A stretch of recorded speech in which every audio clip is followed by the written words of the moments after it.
She came to fix the roses. He thought she was the entertainment. What happened next changed both their lives forever. This is not your grandma's love story. Alira's pruning shears slipped as she wrestled the runaway peonies into submission behind the Miami Grand Hotel. At 67, she delivered enough Billionaire event florals to know two things: rich people hated tardiness, and orchids were bullies. She hoisted the final arrangement toward the Galaxy Ballroom as service entrance just as the door swung open. Silk gowns and tuxedos parted like startled flamingos as Alira's trolley careened into the gala, trailing rose petals like a derailed parade float.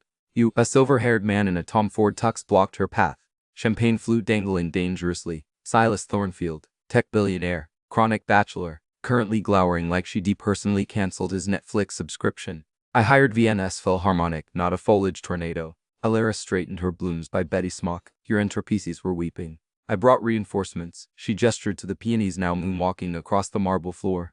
His scowl deepened until she pulled a gardenia from her apron pocket, twirled it into his lapel, and whispered, "Your pocket square was lonely." Silas froze. 24 socialites held their breath. Then, miracle of miracles, he laughed. A real, rusty sound that crinkled the corners of his buttock-smooth eyes. You were either brilliantly brave or artificially. Splash. The row peonies chose that moment to catapult into a towering champagne fountain.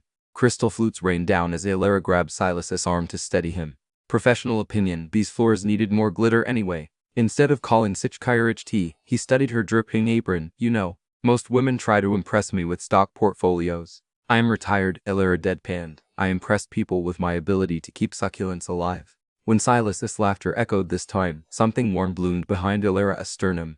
Later, as such carriage tea escorted her out gently on Silas's orders, she found his platinum business card tucked into her shears case. Scrawled on the back, "Coffee tomorrow, bring the gardenias, and your thoughts on hostile orchid takeovers." The invitation, Schuld and tea, have made a widow of 40 years blush. Yet as Alira boarded the bus home, she caught her reflection smiling in the dark window and realized her hand still smelled like his impossible, expensive cologne.